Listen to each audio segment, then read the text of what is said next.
My master could never be as vile as you. Anakin Skywalker was weak. I destroyed him. Then I will avenge his death. Revenge is not the Jedi way. I am no Jedi. Hello there, and welcome to episode 36 of CUZZO-OP. I am your host for this episode, Willie, and as usual, we've got... IV, what's good? Isaiah, so glad to be here. So glad to jump into this one, baby. Let's go. Yes, sir. So, today, we're here to talk about Ahsoka, the highly anticipated Star Wars series about the character Ahsoka.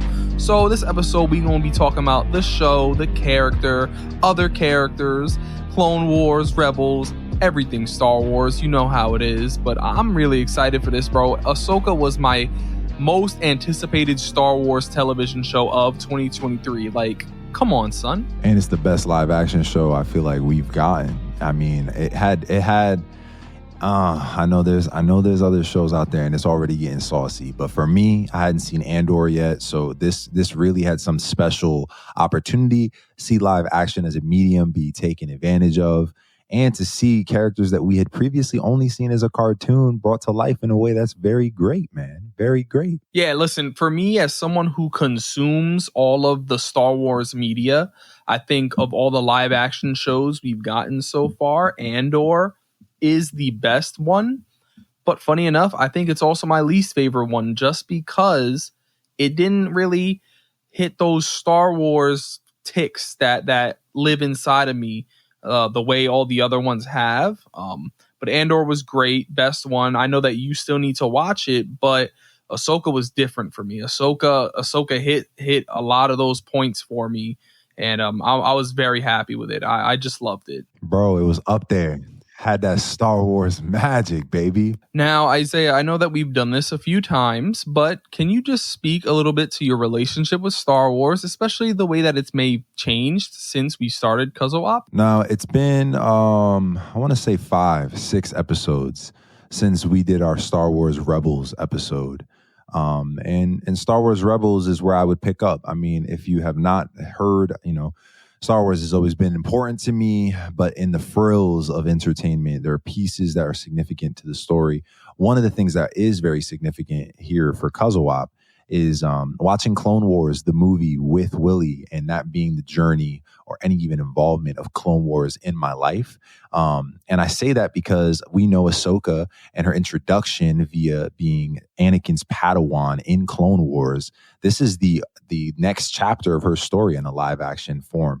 In Rebels, you also see her, and a lot of people called this show season 5 of Rebels. So in preparation for the show, I went and I watched all 4 seasons of Rebels, fell in love with it, so in love with it. Gotta listen to that episode. You'll just hear 2 geeks going crazy over Star Wars Rebels, if I'm honest. But yeah, it put me in a great position for this show. It also put me at a disadvantage as well, but we'll dive deeper into that. Yeah, for me, like Isaiah said, we watched that Clone Wars movie together. We saw the introduction of Ahsoka together, and here we are 15 years later watching her live action television show, something I would have never even imagined in 2008 or 9 or 10 or 2020. Like, different, bro. Different. Star Wars is my favorite piece of entertainment media of all time. I've got collectibles from Pops to posters on my wall to lightsabers behind me right now, including Ahsoka's. I think I see it over there.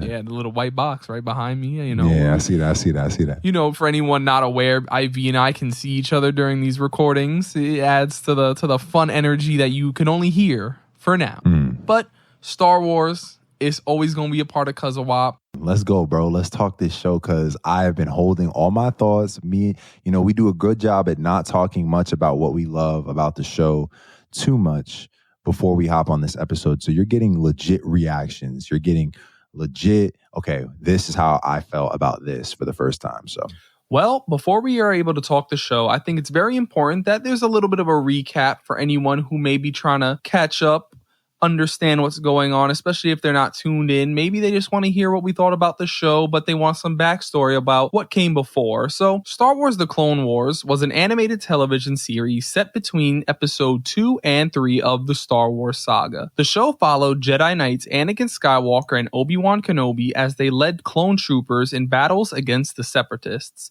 In this television show, Anakin Skywalker's Padawan named Ahsoka was introduced for the first time in 2008. Throughout the Clone Wars television show, we watch Ahsoka go from a young bratty teenager to a wise leader. Her story then continued in Star Wars Rebels, which followed a group of rebels opposing the Galactic Empire. A 32-year-old Ahsoka appears on the Star Wars Rebels television show, acting as a mentor to the group until she comes face to face with Darth Vader. In a crazy turn of events, the show's main character, Ezra Bridger, saves Ahsoka's life in a strange world between worlds, allowing Ahsoka's story to continue.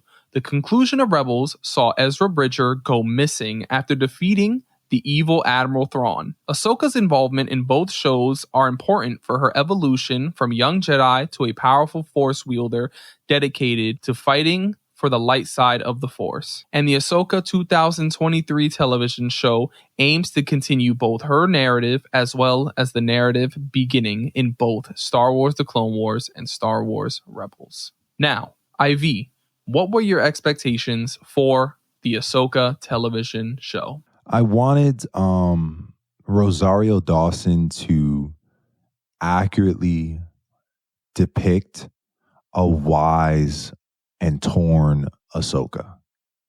I wanted to see her. I mean, we're talking about the Padawan of Anakin Skywalker, aka Darth Vader. So the same way that we got an emotional feeling story from Obi-Wan, I wanted Ahsoka. She's the title character. I wanted something very emotional from her, and I wanted Rosario Dawson to do that well. That was my expectation for the show. You see, for me, what I wanted a satisfying continuation of the Clone Wars and Rebels character arcs for the characters that we knew we would be seeing. I wanted to find Ezra Bridger and Grand Admiral Thrawn, and I wanted to finally feel Rosario Dawson as Ahsoka. We've only gotten bits and pieces of her, and I wanted to finally just feel what they were cooking with her. And yeah, that's how I entered this show. So let's just start off at the beginning, which I know you have some feelings about, especially those first 2 episodes. So can you speak on that? I'm just going to paint the backdrop before I say what I say, so you understand it before I say it, okay? You know, I literally finished the last episodes of Rebels like less than a week before this show aired. So I've been all gas, no breaks for like 2 months trying to watch this show, especially in that last month. I'm talking every day watching an episode type. There's 70 something episodes of that show. So I was trying my best to finish it up. Every episode is only about 20 to 30 minutes long. Therefore, there's a lot of content similar to Clone Wars that happens in a short amount of time, which means the pacing of the show as a cartoon is quite quick. Fights happen quickly, moments shift fast, climactic moments of the show will happen, and then they'll move on to the next thing within the span of a couple minutes. In this show, from the beginning, I was already disoriented by the pace of the show. It moved very slowly. There's a couple of scenes I wish I could just pop off the top of my brain, but particularly a lot of the scenes with Sabine. I don't know if it's because of Sabine's actress or what. I grew to like her as time went on, but I was hating her because I was looking at her for so long. And I felt like the more I looked at her in the scene with the way she would talk to a droid or she would look out into the stars, I'm like, that's not Sabine. Why am I still looking at Sabine? Yo, are we going to stop looking at... Okay, now we're on to the next scene. Like, that's how I felt for a lot. And it took a good 2-3 episodes to let go of the Rebels pace, to grab on to the pace of what's going on with Ahsoka. But I also think that was a little bit of an issue that they had from the beginning with the show too, because the content within episodes 3, 4, 5, 6, 7, 8 ramped up that it filled that space well. But 1 and 2, they felt kind of like Yeah, there wasn't enough story. It felt like if you didn't see the other stories in Rebels and you hadn't gotten, known something about these characters, I can imagine someone might have been like, what the heck is going on and why is things moving so slowly? Do you agree? Well, I mean, I can agree to some sense. A little different though. Like for starters, I am of the opinion that Dave Filoni works best when animated. And he directed the first episode, so I know that that's part of the reason why there's a little bit of a bump. I don't necessarily know if he's always been like the greatest live director, but there's also the perspective of where we're entering these shows from. You just came off the heels of Rebels where things are fast paced, right? Like you literally went from one to the other. I finished Rebels in 2018 with everyone else and have since then watched all of these live action Star Wars shows take place. So I am used to these slower paced episodes filling in for this live action setting. So I don't know how to explain it other than we're just entering in two different perspectives. But I mean, you came around on the show eventually with its pacing compared to the first two episodes. Yeah, I came around, and I'm not gonna lie, like, you know how you finish a show and then when you go to click it or maybe you let it sit, sometimes it starts over on like Disney Plus. For whatever reason, I clicked it and episode 1 aired again. I think this was actually before I watched the finale. I think somebody watched it on my account or something like that. And the first couple of seconds, I'm like, this isn't. And it felt different. It felt different to watch part 1, episode 1, after I had already seen episodes 5, 6, 7. It was like, oh, I'm down. So I definitely think it was a me thing. But at the same time, that's also the mark of a good show. If a good show can teach you to meet them at the pace that they're moving at, because it's worth it to understand each piece of the story, the room given for that story to be told, that's a good show, in my opinion. There are some other shows I can think of that are like that, whether they're speedy and slapstick like Psych or they're slow paced like Yellowstone.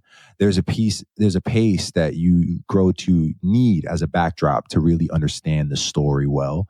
And I think they did a good job on that, man. They did a very good job on that. So I'm a believer now. Yeah, I mean, like for me, when it comes to television shows, especially Star Wars television shows, it's about the enjoyment that I get while watching. And I don't need a Star Wars show to be a 10 out of 10 for me to enjoy it. I enjoyed some of Book of Boba Fett, which I considered nowhere near a 10 out of 10. But for Ahsoka, those first few episodes gave me things that I really wanted. I wanted to see the live action Lothal. I wanted to see Sabine and Hera and Chopper after all these years. I wanted to see some Ahsoka cool samurai stuff. I wanted to see so much, and it gave me a lot in those first few episodes. It did grip me right away. Yeah, I mean, something I don't want to zoom past on these first 2 episodes too is, similar to what we talked about in our Mandalorian episode. If you go back and look at season 3 of Mandalorian, we talked about the titles of each episode being important in understanding the theme for the episode. Episode 1 is Master and Apprentice, and that is a big theme that goes through the entire show, every single episode. My boy Filoni, the writer of this show with his team, they know how to make a multi-dimensional theme. And that is, he just put it right in your face to begin with. And I like that a lot. Yeah, and we're going to definitely discuss that Master and Apprentice theme as we move forward. But for right now, as we wrap up the episode 1 and 2 talk real quick, what did you think of the end of episode 2? Because there are some disagreements online about whether or not Filoni retconned the Rebels ending to be a little bit different for live, or if he was just mirroring it to be poetry, it rhymes, George Lucas style. So, what do you think? Nah, I think he retconned it. But if he does make it poetic, I will be amazed and I will love it. But I don't want to do that. I mean, he wouldn't do this. I feel like it isn't his style from what we've seen, but you don't force a moment just because you feel like you want to make it rhyme. There's so many other places that are rhyming. I don't think he needs to do that. But if he does, again, I'm down. Well, I mean, I'm sure that if anyone could make something poetic, it would be Dave Filoni to mirror George Lucas, because that's his apprentice. That master and apprentice relationship is very meta with George Lucas and Dave Filoni also, which a lot of people don't get. But yeah, those first 2 episodes, they gave me those Rebels characters I wanted. I got to see Hera, I got to see Chopper, I got to see Sabine, the governor from Rebels, which was crazy to even think that they would do that. But yeah, I mean, overall, though, the biggest standout besides all of that from those first 2 episodes was Rosario as Ahsoka. Not necessarily the Ahsoka that I imagined, but I knew that there was a reason for it, which we'll get into later. But either way, I could tell that it was early on in the filming and that she kind of needed to get comfortable being like the title character. But I could tell that I think she was more comfortable than she was the previous times we've seen her, which was cool. I like that she seems to be getting more comfortable with the character. It was nice because her getting comfortable helped us get comfortable too, you know? Yeah, and I think it really just all blended very well together. And then something that was also really cool was David Tennant as Hu Yang. You know, he was mad fun to see come back into the Star Wars world, especially after playing a character who, I thought I was never going to see again. To have him back here was really fun. But let's just go right into episode 3 now, which, I feel like it's kind of disrespectful to say that it might be the most forgettable episode. But, with the 2 episode premiere, you have your mind fixed on that. And then episode 4 onward kind of feels crazy as hell. That episode 3, I feel like gets caught in a very weird place, but it's still very important. It felt very much like a Clone Wars episode, in my opinion. And then, they were doing things. I enjoyed the small moments, the Ahsoka Sabine moments, the Hu Yang moments. It made for a fun time that, I just wish stood out a little bit more. But when everything around it is just so high energy and just like, oh my God, wow, I'm okay with this being the forgotten episode, if that's okay to call it. Yeah, it's not forgettable. That's the thing about this show. It doesn't have like L's. It doesn't have any episodes to me that aren't important. And it's because of the level of writing. So like that was the episode where the master apprentice theme kept popping up a lot. We see their tension as master and apprentice. You also see Shin's relationship with Baylan and that master and apprentice tension because they're made of different, or they want different things. It's good the way they started to layer it, but it does only go up from here, bro. Every episode from this point forward was absolute mayhem, bro. If the show never dropped with the beginning 3 episodes and it just started straight from the 4, I still would watch the shit out of that, bro. I still think it would be so good. It would be, but because you bring up Baylan and Shin, Dave Filoni is obsessed with wolves. And so their names are Shin Hati and Baylan Skull, right? And the meaning behind those 2 last names are the wolves from Norse mythology, right? The ones that chase the sun and the moon and do all that business. And upon doing some research, I found an interesting like phrase or description of these wolves.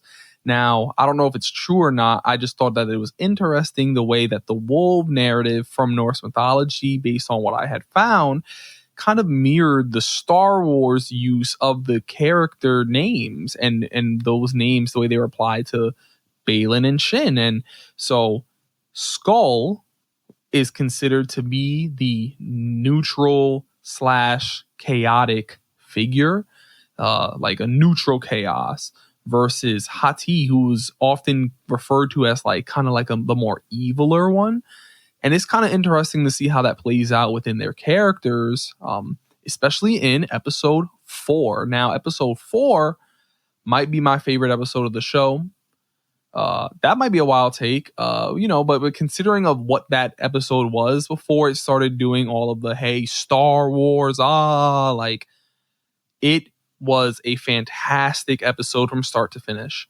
They have the whole battle with, Ahsoka and Baylan, and then Shin and Sabine, and then, even Hu Yang with the robots outside. Now we skip past the choreography a little bit from the first fight with Sabine and Shin. What did you think of that? It was all right. Yeah, I don't think it was anything too crazy from that first episode. But then as we moved into episode 4 and Shin and Sabine got into their little fight, I started to kind of just pay attention to the choreography a little bit more and see how they were swinging at the lightsabers and stuff, and I thought Shin was very good. I thought the actress was very good at swinging as if she were swinging to like kill. She was very good at deflecting the blaster bolts. She felt very fluid. She could arguably be the best one on the show. I don't know. That might be a crazy statement, but Sabine, she was okay. Their fight was okay in the forest, but it's almost weird to kind of judge it, right? Because Sabine is someone who isn't lightsaber like, fluent versus Shin, who we kind of assume is. So it kind of is on that level like, okay, I believe this. But then on the other hand, it's also like, well, I could sometimes see the footing and the Sabine movements being a little bit weird. But I thought overall it was a solid fight. The real star of this was the Ahsoka versus Baylan fight. And again, like, man, I loved Baylan, bro. I think their dynamic of Baylan and Shin is so cool when you think about the Norse mythology aspects, but then you also look at just who Baylan was and how brilliant Ray Stevenson played him, which is just so sad because of his passing. Like, he didn't get to experience any of the love that so many people found in his character. That's so sad, bro. It is, but I mean, like I'm saying, like he left a crazy impression to become an icon in 8 episodes of television. Like, from the moment that fight with them starts in episode 4, or even before that, before they even ignite their sabers, like, he has done a good enough job, which is with his talk about Anakin and his path with the Jedi and Ahsoka's destiny and all of that. He's done such a good job portraying this sense of mystery and sadness, yet determinedness, where I'm like, damn, I do not want to see you kill Ahsoka, bro, but I do not want to see Ahsoka kill you either. Like, who am I rooting for? And I honestly felt that at that point. I was like, damn, I kind of want to see where this dude goes. So their fight was very cool. It was cool to see a samurai versus a knight go back and forth. It was one of my favorite lightsaber fights in years, if I must say, like, really long time. It was glorious to watch that go down the way it did, because it wasn't as crazy over choreographed as some of the prequel fights are.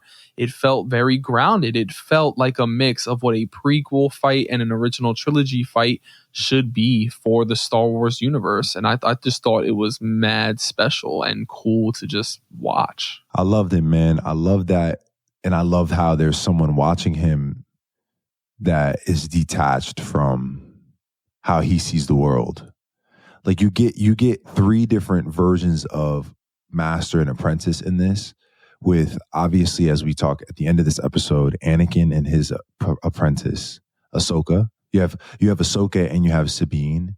And then you have this last relationship between a Jedi who is, we don't know what kind of Jedi, because if I say a color Jedi, Willie might stab me in my neck. He's a fallen Jedi, like the episode title says, bro. There's a few of them in this episode, but he falls under that. He ain't no great Jedi, bro. Fallen Jedi. That's true. I didn't even realize that. Fallen Jedi. And then someone who just wants power. Someone who just wants a level of, what does it look like to have power? They're chasing after power in different ways. So it's just cool contrast-wise, man, because I think, like, on the spectrum, they're all along different ways, in terms of what makes a good master and apprentice relationship. So I loved his addition in that regard, too. Yeah, I again, Baylan, my favorite part of the whole series, to be honest. But, this episode ends with a pretty big deal, pretty big, like, cliffhanger-ish. Ahsoka loses her fight against Baylan. Everything goes down with Shin and Baylan and Sabine, and then boom, Ahsoka missing. Where is she? She wakes up in the world between worlds. Hey, Snips. She hears. And she turns around and sees the GOAT, Hayden Christensen, as Anakin Skywalker, the Chosen One. Do you know how big of a deal this joint was? Yo, bro, it's insane. It's a moment. It's literally a moment in history. Like the IMDb best episode scale cannot even measure how important this moment was for us as fans. And I think it's just cool also that entertainment can do that, right? That you can have an opportunity for Christensen to come back and have himself be redeemed in the eyes of the people. It's not that he needed redemption, but we were idiots and he needed to be shown some love. It was the damn millennials, bro, that burned him at the damn cross. So wild. But he knows that when the young generation that he made those movies for grew up, we had his back, bro. We're the ones making him feel love. This John is flames. He was amazing in this when he popped up for that first moment. But then when we start talking that Shadow Warrior, my G. So let's talk about episode 5, The Shadow Warrior. Honestly, man, this is what this thing did for me. I had to stop it and start it over like three times. Because I was like trying to really attach myself to it. I didn't want to miss a beat. You know how sometimes you watch a show and you're still distracted. I wanted to focus. On the third time, I pressed play. Dog. First off, we can't even get into the meat and the bones without talking about the appetizer. What's up with the garnish? You feel me? The Kanan Jarrus connections in Rebels happening at the top of this episode, and with Jason having so much of his dad in him and his mom. I'm already triggered off the Rebels timing. I'm just like, ugh, they going crazy on this already. Like, we don't even know if she dead or not. She fell off the cliff. Balin hit her with the yah. And then she just fell into, is she dead? No, the show called Ahsoka, we got 4 episodes left. She needs to go up. So all that being said, seeing that Rebels callback, it teed me up. To begin with. Love Jason. Love his Force sensitivities and abilities already showing itself. You know, his dad was a strong Jedi, man. He, you know, a lot of what's also here is master and apprentice and the legacies that are left behind. The legacy that is left by Kanan Jarrus is one of power, true strength. You know, it's pretty tough. Perseverance, like he's persevered through so much, and his son is gonna have that in the Force. And you can tell he's a special kid. I don't even know if there's another outside of Ahsoka depiction of a child Jedi outside of the originals. Like, we know that, but I'm saying in this era of Star Wars, he's kind of the next young gun. Ezra was a young gun. I'm not saying he wasn't, but on live action depiction, young gun. And I love that for him. I love that we got a kid we can watch grow. I hope that he keeps coming back and playing that same role. They better take advantage of that. They could do a lot. Yeah, I'm definitely interested to see where he goes from there. You know, will he go to Luke's school? I hope not. Will someone else that made their way back into the galaxy teach him? Who knows, bro? But yes, I love the Kanan Jarrus callback. You know, he's top 5 characters of all time for me. As of right now, it was dope. Yeah, another thing I also loved about this episode was we got that tension, right? That tension point from the rebellion no longer being a rebellion. It's a republic. And so garbage ass republic, new republic ass. That joint is trash, especially because I come from Rebels where the whole point was we're fighting for something bigger. So to see it squandered to the point where in a moment like this where there should be some level of intentionality, bro. This is one of the people who even made you powerful, even made you exist. It's just, you see the cycle of wars is crazy in this. And I like that they highlighted that with Hera. You know, I love Hera, man. I thought she did a great job. Oh, you know, with the New Republic, some fans feel like, you know, Dave Filoni is being limited because of the sequels and the way they wrote the New Republic. But in my opinion, the whole New Republic becoming garbage thing is very realistic. We constantly see the way that the world in our real life make mistakes over and over again by not learning from the past and, you know, letting fear of what had come before dictate what they do for the future. And so I feel like the New Republic being garbage is believable. It's just sad that it's like, damn, y'all suck. But anyway, let's dive into the real meat of this episode, bro. The GOAT, the chosen one, Hayden Christensen, Anakin Skywalker, with Rosario Dawson, Ahsoka Tano. Number one, crazy to finally see these two characters interact with each other in live action, with it being Hayden finally interacting with the character of Ahsoka Tano, right? That's a W thing. It was a W moment to see them finally start talking with one another, having the little sparring session, having Hayden bring his knowledge of who his character is to the set, to have him say lines like, I've heard that before, when Ahsoka tells him, I'm not going to fight you, because he did hear that before as Vader with Luke. And Hayden brought that up to Dave Filoni, and Dave Filoni respected Hayden's knowledge enough to say, yeah, we're going to let that rock. You know what I'm saying? Things like that that makes it all love. It makes it all worth it. It makes it better, right? We get to see them interact, have their little sparring session, which was great. I love seeing Hayden do his little spin move that he does. It's his signature. But then he takes the floor out from underneath her and brings us to Ariana Greenblatt as, oh, come on now, as a 14-year-old Ahsoka Tano, bro, with Hayden playing his 19-year-old self, like, in his Clone Wars armor, bro. It was glorious, bro. It was glorious for me as someone who grew up with these characters to see it all be live action. I was in tears. I was getting goosebumps. Like, it was all love. It was all love. And Hayden, come on now, bro. Like, I can never not praise him, bro. Bro, it's so good. It's so good that when you see the clones and you start to catch the feel, the vibe, ooh, you're like, yo, they're cooking this up. It reminded me of 15 years prior, watching a movie with Willie.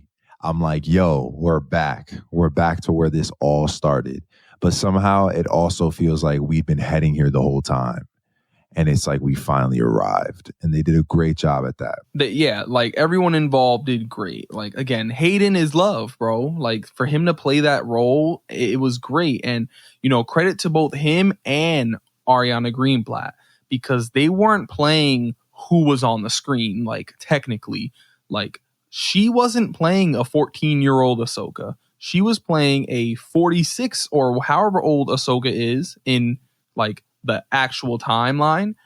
The 40-year-old Ahsoka being in the body of a 14-year-old Ahsoka, but also a 14-year-old Ahsoka. Hayden was playing a post-Return of the Jedi Anakin in the body of a Attack of the Clones Anakin. You know what I'm saying? Like, it was very different, and they pulled it off beautifully. And then they were able to give us so much more, especially for fans that stuck by from 2008 onward through all the ups and downs of Star Wars. Like, this felt earned. Seeing Captain Rex in live action was earned, and it felt great for 2 seconds. Like, think about how much love and attachment we have for that character. That 2 seconds of screen time for him can fulfill us childhood dreams and everything. Like, yep, we got it. Let's go. Screaming, crying. Like, it was great.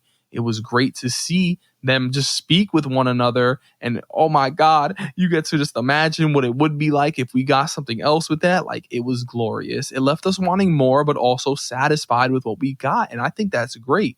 And now I got to know from you, right? Because you watched the Siege of Mandalore this year, bro. How was it to see those few seconds of it put to live action? Bro, it was beautiful, man. If I had watched this without watching Siege of Mandalore, it wouldn't have been as special, even a little bit, obviously. I hurt for the people who have never seen Clone Wars or Star Wars Rebels, and are seeing these things and missing out on the dimensions of it rhyming. Like, we already know these stories connect, right? We know that there is a ceiling, like you said, over Filoni's head, because at some point the Republic must fall. We get that. But it's like the different medium of using live action. This was when it hit for me. I was like, oh my God, look at 14-year-old Ahsoka. This kid grew up on the battlefield. That shit is traumatic. Yeah, it's very easy with animation to forget that. And you just consider that Anakin himself was 19. So that being said, that feel that the version you're seeing it in gives to that concept, seeing it live action, there are other places in the story where that same thing happens, where you're just like, whoa. And I think that that's what it was for also this next flashback when she's older and she's on her own. Because then when she flips out on him, and you keep in mind that she's playing an older, been thinking about this, been pondered about what I'd say if I could ever see him again, Rosario Dawson of Ahsoka, in a kid's body. And you feel that when she's like, you weren't here. You weren't at this battle. And then he switches up on her, bro. And that's when it goes up to the stratosphere. Bro, when he walks off, and they show the blinking light of Darth Vader for like a split second. Oof, that gave me chills in my spine. Yeah, the way they were doing the whole flashing from Anakin to Vader was glorious throughout that whole episode. Some people feel like they didn't make it clear enough, though, what lesson he was trying to teach her. The live or die, what did it mean? So what was your take on that? You know, something that was weighing Ahsoka down tangibly with the expression of even her own relationship with her Padawan, is that she had a lot of guilt for how her master ended up and for not being able to be there to stop it, or for not seeing that it was becoming it and leaving it. Because it's not just leaving him in the moment where she really couldn't be there. That decision was split in the moment. Like they could have helped her, but he had orders. Like, it's not even her decision. Yet guilt has gotten her to the point where she thinks she could have been potentially the reason he was failed. And it's just a gargantuan piece of guilt that she has, stopping her from being all of what she's meant to be and from getting to the next level of her life. So I think that Anakin knew that. Anakin knew that she was stuck. And like a good master does, he prepared a lesson for her, one last lesson. And it was one that could help her to not only let go of the guilt, but also to grieve that she lost her master. And she never even got to fight alongside him one more time. Outside of that beginning of the 4 episodes at the back end of Clone Wars, there's a little something. But at the end of the day, like, they haven't been able to go out toward a battle together or have a lesson on that battlefield, talk to each other. So it's like they get that last conversation, that closure. I loved it. It was great, man. To live or to die was such a great lesson, because it's more than do you want to live or do you want to die. It's about life and death in general, and the legacy that Anakin and Ahsoka's future Padawan, Sabine, or Padawans, if she gets any more, will have to deal with. Because the master and apprentice relationship spans thousands of years, and you're going to always have a legacy behind you. And Ahsoka has carried for so long that her legacy was death and destruction and war. In Clone Wars, we see it at the Siege of Mandalore, where she says, I've only ever been a soldier. Like, she's just harbored that inside of her. And this episode, in my opinion, was Anakin telling her, like, yeah, that is your legacy, but it's also so much more. And you have the choice whether you're going to let that legacy define who you are. Are you going to choose the legacy that is death to define you, my legacy as Vader, or are you going to choose at this crossroads life? That can also be a part of that legacy, because it is. And she makes the decision that I'm going to live without the burdens of my past or the guilt that I might feel for not being there for you when you needed me. And some people think that if Ahsoka were there during, Revenge of the Sith, that she could have saved Anakin. And for me, if Padme couldn't do it, nobody can. Which is great. And that's why, because you can feel how she feels that, even though we understand it's irrational. Yeah, but as all of this lesson and everything comes to an end, we get a different side of Ahsoka coming out of this episode that we've seen so far from Rosario Dawson. And in fact, I personally believe that she became the Ahsoka that so many people wanted to see after her interaction with Anakin Skywalker. It's almost kind of beautiful how that worked out. And I'm pretty sure Dave Filoni had that plan, because trust, if he was picking people for Ahsoka, he picked the person who was right for the job. You know what I mean? Like, I've seen Rosario in other pieces of work be Ahsoka before. Like, I saw Ahsoka in the way she portrayed this character. So what's been going on here? And I've admitted it, that I felt like, okay, she's a little stiff or this way in this action and this piece. I'm like, I don't know if I'm feeling that as Ahsoka, right? Because the way she was kind of playing Ahsoka before didn't really match the vibe that I imagined Ahsoka to be, or like Ashley Eckstein explained Ahsoka to be, as like a genuine, be honest and caring and kind in everything that you do. I wasn't getting that from Rosario. I wasn't getting that kindness or that leading with her heart kind of vibe until this episode, bro. When she comes out of this journey and she's all smiles and talking to Hera, and there's just this light about her that I loved so freaking much, bro. It was glorious. It was clearly intentional. And this Ahsoka the White is like maybe the peak version of this character. It's her full journey. I agree, and I just think I think it was on purpose, bro. I think maybe it was just a happy accident that we were getting used to her the same time she was getting used to her role, and then when she falls into it, we bought in, maybe. Or she's just acting really well, and she put us in a place where it was hard to connect with her because she wasn't connecting with herself. Like I said, she'd been holding on to something that had only brought death to her relationship with Sabine and her journey. And so when she finds herself again is when I find that Rosario Dawson's really her best. It really is her best. Ahsoka the White. I want to talk about that too. I want to talk about the Gandalf the Grey, Lord of the Rings concept. For those who don't know, a big thing that Filoni himself has said is that he bases Ahsoka's development pattern as a character to Gandalf the Grey turning to Gandalf the White. And the countenance of both of those characters are very different. The purpose behind what they're doing might be a similar, both Gandalf the Grey and Gandalf the White both want to see victory against Sauron. But at the end of the day, the power behind them is different because they're no longer unsure of themselves when the gray becomes the white. And I think that that's what happens for Ahsoka in this. She goes through this situation.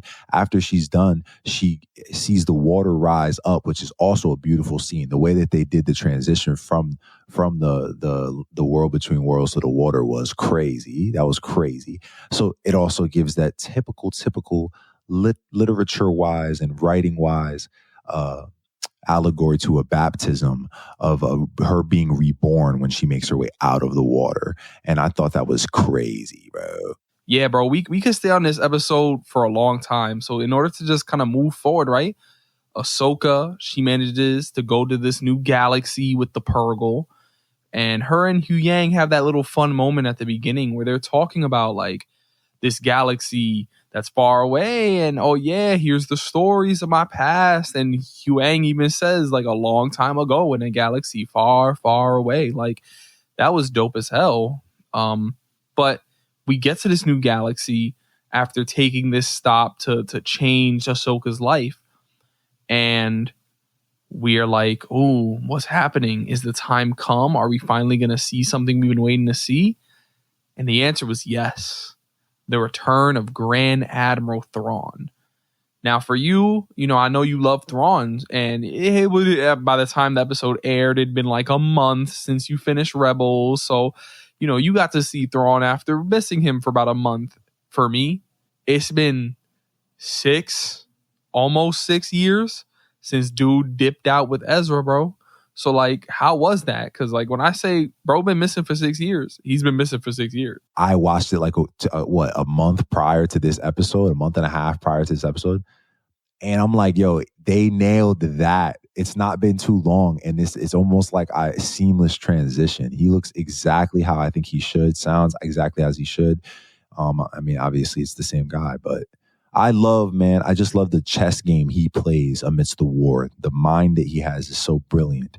And they just do a great job at getting that across here. What I also, before we even get into that piece, what I liked was how when Ahsoka and Hu Yang are talking, he goes, would you like to hear one of those stories? And she goes, no. And she goes and she tells about how she's frustrated with Sabine, and he teaches her a lesson. And then eventually she gets to the point where she concludes that she needs to choose hope. And then she says, why don't you tell me one of those stories? And then boom, we jump into what feels like a Clone Wars episode. And it was just such great writing the way they did that, bro. So I would say that this episode is a Rebels episode, where the last one is a Clone Wars episode, and it's just we was eating, bro. But nonetheless, these are stories that they are what the meta is writing. Like these are the stories of old compared to where we are currently in the storyline. Like where are we? How many years is Rise of Skywalker? From this point, 2025. Like at this point, these are legacy moments to those flicks. Like, so it's cool to know that they did that little nod. Sick. I mean, every Star Wars movie starts with a long time ago in a galaxy far, far away, including the sequels. So it's all happened already. As the Revenge of the Sith Star Wars novel says, the story is over. This happened a long time ago. But to progress in this little narrative, we got Thrawn, he's touched down. And I think this episode, again, makes Baylan so interesting. It just furthers how interesting his character is. Him honoring the deal with Sabine, but then having Thrawn tell him he needs to go and chase him. And then he's like, okay. And then to have Shin kind of have a moment of doubt of like, wait, you're not going to honor your deal? It starts an interesting dynamic between the two that we've already seen so far. And it just keeps going with Baylan, making it more interesting, hearing him speak about the power calling to him. And it's just like, damn, bro, you're so cool and you're so interesting that I want to keep following you, even though you are technically on the opposing side. It's the acting, bro. It's the acting and the writing. It's just he's a character for the ages, bro. Yeah, because what's wild throughout the whole episode, he's not a bad guy. He's not an antagonist, I would say, to Ahsoka. I feel like he is just like her. And so that's what's wild. The only bad guy we have here is Thrawn, right? Thrawn and the witches. Those are actual antagonists. But Baylan is definitely like an anti-antagonist or like an anti-hero in terms of like he's not one or the other. Yeah, great. It's just great lines from him in this episode too. Just beautiful lines. They set the tone for sure. Yeah, absolutely. And then, to really like push towards the end of this episode here, we got Ezra Bridger back. And he's not a bad guy. He's not a prisoner. He is chilling with the turtles. And I love that for him. Bro is just vibing. And I loved the initial impression that the actor gave of Ezra, because it felt like Ezra to me. I love those initial moments, but I know that you weren't much of a fan of it, I guess. He was, I took me some time. I needed to see a couple more scenes from him, and then I said, okay, I'm a believer.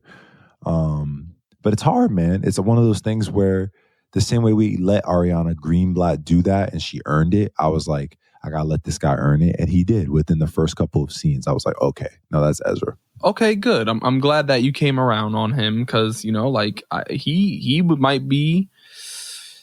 I'm gonna hold my hot take for a second, as we move forward because we gonna get around to him. I just, episode 6 was a banger, and then we move right into episode 7. Episode 7 starts with the New Republic trial, and it does something really smart.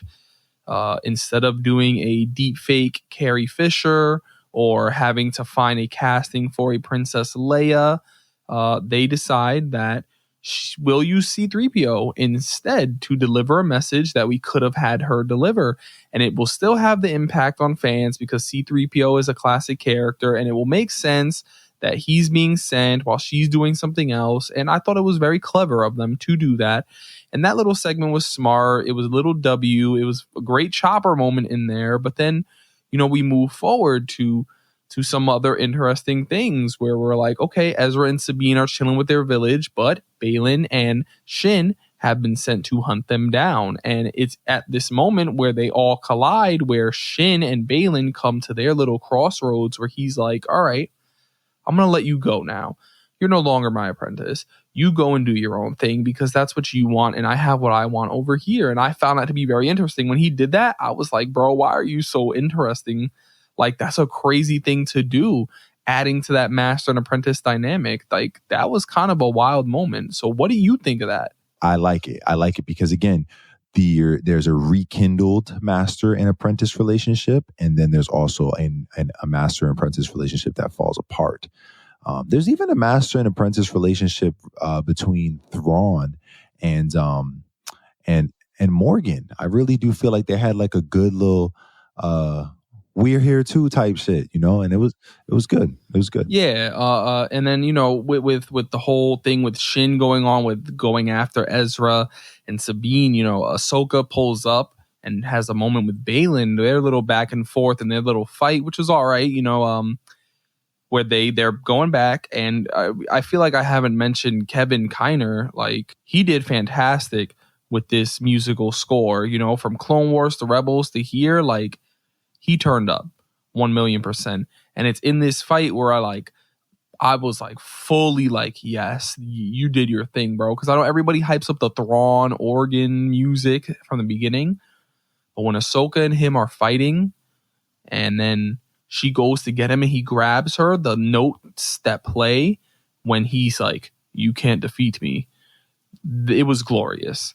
And I was so intrigued by his character because he's just like, you can't beat me, but I'm still not going to try and kill you.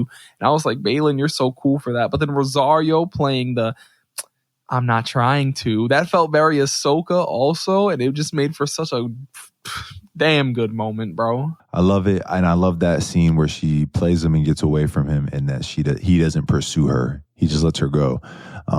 You know, and I think that just proves even more so. That's the reason why him as a character is so, and it's like you're attracted to him. It's because he's someone who says he's one way and then acts that way. Yeah, he's going down in the history books as a crazy ass goated character. Hopefully we get more, but you know, circumstances that we'll get to at the end of our episode. Now, getting into the Ezra and Sabine little moments in the village, like, I thought this was the episode where I was like, okay, yeah, he's 100% Ezra. He needs to silence the haters here, and he did it. Like, his moments with Sabine and the lightsaber, and she's like, take this. He's like, nah, why? Why are you giving me that? I don't need that. Yeah. That felt very Ezra-y to me, especially when he was like, I don't need it. The Force is my ally. That felt very Ezra-y since day one. And I mean, the way that he was able to stop that swing on him, and you see the lines and dents in the Force. Yeah, beautiful scene. First off, love that fight, the choreography of that scene. But bro, it means a lot. It means a lot, man. He's a special cat. Yes, he is. You know, and he proved it here, bro. He doing the Force kung fu. You know, making jokes during serious situations, but his joke is also kind of serious. Like, I just love that. And again, Iman played it well. But you know, let's move into episode 8, bro. To the finale of Ahsoka, where everything comes together. Yes, bro. Okay, yeah. So episode 8, one of the things I really loved is the reference to Narnia, right? Lion, the Witch, and the Wardrobe title. Instead, we've got the Jedi, the Witch, and the Warlord, right? Warlord, we obviously know that's Thrawn. The Witch, we've got Elsbeth, especially with her new abilities. And then the plural, Jedi, right? We got a couple different Jedi here. I love that they put that title and that reference because at the end of the day, there's also this adventurous, like, jump through a portal that's happening in the episode. They're going back home. They're going through the wardrobe's door. Like, he just knows what he's doing. Filoni is a masterful writer, bro. Like, I was tripping out the whole episode because of that concept. And so it set the scene for me. I loved everything here. Now, first thing I want to talk about with you before we really, really, like, you know, you do where you want to go is, yo, the freaking lightsaber building. The lightsaber building was so good. That scene. Special, boy. Bro, first off, everything with the lightsaber and Ezra mimicking the Kanan saber because that's his legacy, you know, the master and apprentice can of worms with them two is a glorious thing to explore. And then when you explore the fact that Sabine is thinking of Kanan and Ezra's relationship and comparing it to her and Ahsoka's, and that's what makes her go outside, that is great because every master and apprentice relationship is different. And so Sabine goes out to see what Ahsoka is doing. And Ahsoka tells her, my master was always there for me when I needed him. I haven't done that for you. And I'm going to do that now. I'm going to trust you. For her to do that was fantastic. It was a fantastic moment. From the moment we see Ezra building his lightsaber to when they get attacked, it's just great master and apprentice work there. But then we move on to when they show up to Thrawn's place. You know, they already ducked all the lasers and everything, and now they're fighting dudes downstairs in the lobby, right? It was a messy scene. I'm going to admit it. I think Ezra was doing great. The actor acting as if he was reflecting bolts back towards enemies. Glorious. Ahsoka, Rosario, when she's not fighting someone, I feel like her deflecting work is kind of weak. She's very stiff at times. Maybe it has to do with the props. I don't know. Maybe they need to speed it up. I don't know. The Sabine work, though, with the lightsaber throughout the entire episode really does kind of just feel weak to me. And not just because of, she doesn't have experience with a lightsaber. No, she's a Mandalorian. She still knows how to fight, and she knows how to move her feet while fighting. It looked bad. In my opinion, it looked bad. She didn't look great when she had anything to do with a lightsaber. When she's shooting her blaster bolts, I could see some rhythm. But with a lightsaber, I just wasn't feeling it. Yeah, man. I thought that, she was a weak link, but I want to stop and just talk about how great Thrawn is too from these scenes. He obviously asks of his apprentice, Elsbeth, to do something that would sacrifice her whole entire life. And he uses her as a pawn from the beginning of the episode. He looks like he cares about her, but he knew he was going to have to leave her behind. Why would she get a gift at this point other than to increase the chances of him getting away? That's all he wanted. He used her. And I think it's pretty conniving of him because up until this point, we've seen Thrawn be very methodical, and it's not as much of like he'll do whatever and throw people to the wayside. He kind of is like a good teammate. You want to be on his team, but it shows that the survivor in him has born, the survivor to get out of this place he's been trapped in. He'll do anything for it, even go against the very forces that he was denying the Bendu even had. He laughed at the Bendu and kind of like scoffs at the Jedi. And now here he is asking for dark forces to help him to make his mission come to be. So I loved how he acted that out and how they got that off this episode. I really love the intellectual characters, bro. Like Thrawn leveled up after his loss on Lothal because now he's like, all right, I'll take any force I could get. And it won him the day, right? We know Ezra made it to that side of the ship. He made it onto Thrawn's ship. But when Sabine had her choice to go or stay for Ahsoka, she did for Ahsoka what Ahsoka did not do for Anakin, right? Ahsoka needed help. And Sabine stayed and helped her. Sabine stayed where Ahsoka left. She trusted that that's where she needed to be. And I know that Ahsoka did what she needed to do, but it's still glorious to see how it all kind of plays out differently for Ahsoka. But yeah, they stay, they do their thing. Thrawn on his ship, he gets away. He goes back home. He goes home. And Ezra goes home too. He takes his little stormtrooper costume, which is very Ezra-like. He goes back. He sees Hera in a moment that could have maybe done a little bit better. It could have been more emotional, but whatever, And then we have our little tie-up moments for the episode. We're like, okay, here's Shin. She's back with the Raiders. Here's her power move. Lightsaber on. Am I your leader now? Am I going to kill you all? Who knows? We see Balin with the statues of the Mortis gods, because apparently that's a huge thing here. Whoa, what's that about? What's calling to him? More intrigue into his character that hopefully gets explored in the future, leading to the end with Ahsoka and Sabine stuck in this new galaxy with no way home. As of right now, right? Because Ezra could say, like, here's how I got there. Here's how Thrawn did it. Bada bing, bada boom. Let's go get him. We know that it's okay. But right now they're stuck and they're saying, we need to move on. Ahsoka says, we move forward. And Sabine's like, yes, we do. But then Sabine feels something and Ahsoka's like, what is it? She's like, nah, nothing. I don't know. Ahsoka turns back and looks and then smiles and walks away. She's walking away from Hayden Christensen, Anakin Skywalker, Force Ghost, mirroring the sadness when she walked away from the Jedi Order and walked away from Anakin. Now he gets to see her walk away, starting her legacy. She's smiling and he's smiling for his Padawan because she is free from her guilt and she's teaching that to her Padawan. And Return of the Jedi, post Return of the Jedi, I should say, Anakin gets to see that he did something right. I'm sure he has a lot of regret and he gets to see that he made this right. And it's a beautiful moment. and W. Hayden Christensen, bro. It was beautiful, man. It was a beautiful way to end. And you have all these other stories, and it brings it back to Ahsoka and what she was able to accomplish for herself and her legacy. Just super good, man. The show was great.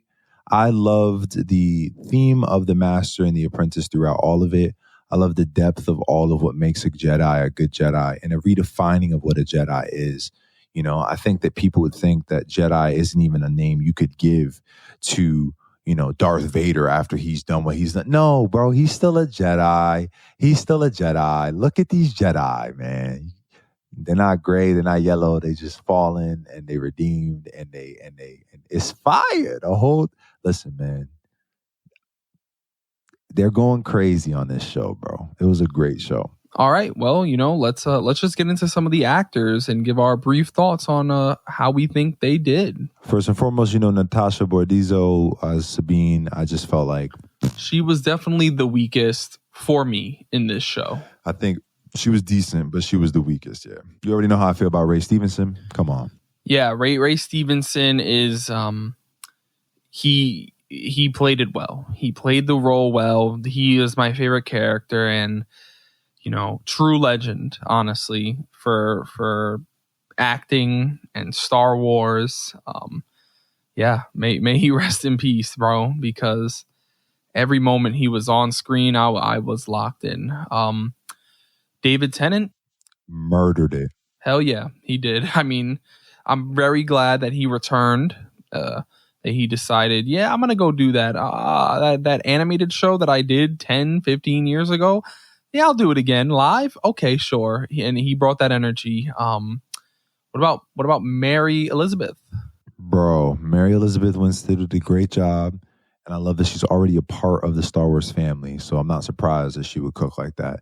Rosario Dawson, just amazing, man. Just amazing. She killed it. We've said it so many times this episode, but she is the reason why this show worked. It's because you feel Ahsoka's development happening in real time. You see her becoming Ahsoka the White. It's nice. It's very good stuff from her, from Rosario. Probably my favorite I've ever seen her. Oh yeah, I would definitely agree with that. You know, it wasn't Dying Light 2, I'll tell you that much. But you know, I think we gotta go on to Ezra, bro. Iman, like, he killed that role so hard that I think he is my favorite live action casting of an original animated character.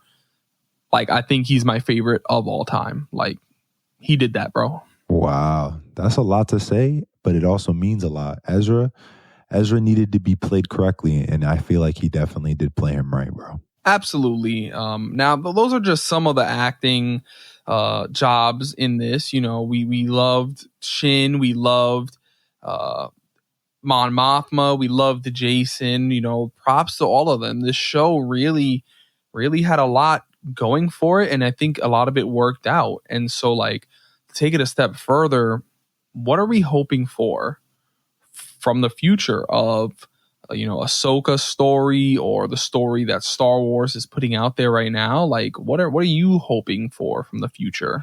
I think one is I want to see an Ahsoka season 2. I want to see a sequel season, and I want to see some of these stories stretched out. But I'm not dying for it. You know. I think more than anything, I trust that these characters will pop up in other stories that'll come out. And I hope that because of this good work that was done on this show, the bar has been raised standard wise, and that we won't get a subpar book of Boba Fett. Because part of the reason why in Marvel we're so disillusioned is because you'll have a great show and then you'll have another piece of crap.